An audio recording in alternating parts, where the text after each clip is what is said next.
আমার ভাইরা, আল্লাহ তাআলা রব্বুল আলামিন কোরআনুল কারীমের ভেতরে বলেন, ওয়া মা আরসালনাকা ইল্লা রাহমাতান লিল আলামিন। বলেন তো দেখি আল্লাহু আকবার। আমার ভাইরা, আল্লাহ তাআলা বলেন, ওয়া মা আরসালনাকা ইল্লা রাহমাতান লিল আলামিন। ওগো নবীজি, আমি আপনাকে মানুষের ভেতরে রহমত স্বরূপ প্রেরণ করেছি, শুধু মানব জাতির জন্য নয়, শুধু জিন জাতির জন্য নয়, শুধু প্রাণী জাতির জন্য নয়। আমি আল্লাহ তাআলা রব্বুল আলামিন আপনাকে গোটা জগতের জন্য রহমত স্বরূপ প্রেরণ করেছি গো নবী। চিৎকার দিয়ে বলেন আল্লাহু আকবার।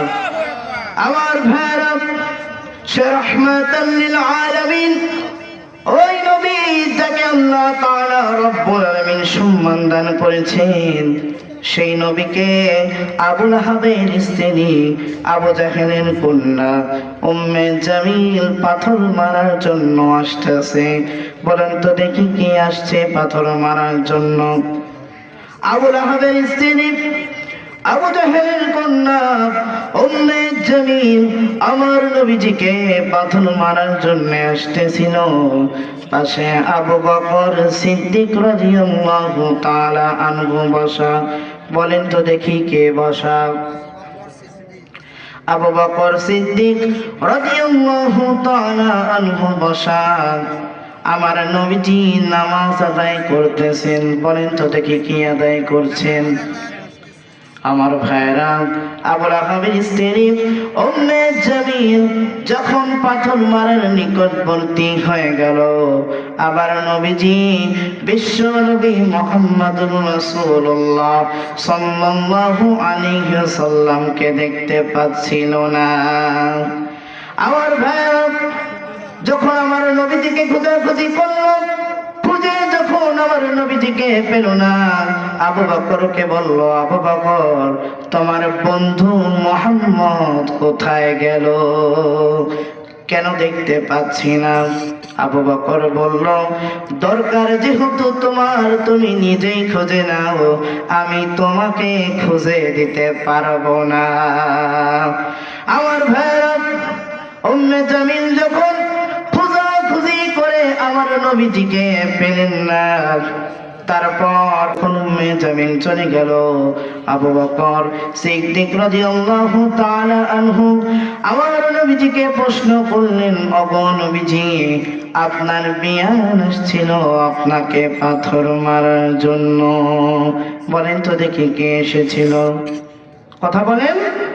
আপনার বিয়ান এসেছিল আপনাকে পাথর মারার জন্য, কিন্তু আপনাকে দেখতে পাইল না কেন?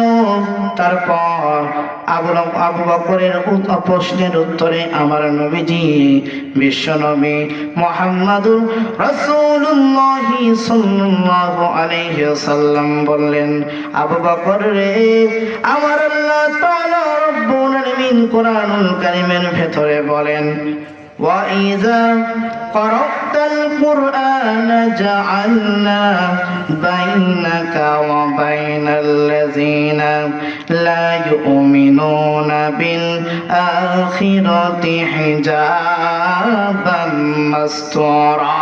চিৎকার দিয়ে বলেন আল্লাহু আকবার। আমার ভাইরা, আল্লাহ তাআলা রব্বুল আলামিন কোরআনুল কারীমের ভেতরে বলেন, ওয়া ইযা ক্বারাতাল কুরআনা জাআলনা বাইনাকা ওয়া বাইনাল্লাযীনা লা ইউমিনুনা বিল আখিরাতি হিজাবাম মাসতুরা। ওগো নবীজি, আপনি যখন কোরআনুল কারীম তেলাওয়াত করবেন, আমি আল্লাহ তাআলা রব্বুল আলামিন আপনার এবং আখিরাত বিমুখীদের মাঝে চোখের উপর একটা পর্দা নামক শাটার লাগাই দে। বলেন তো দেখি বাঁচানোর মালিক কে? কেউ যেটা পারে না, পারে কে? সমস্ত ক্ষমতার মালিক কে?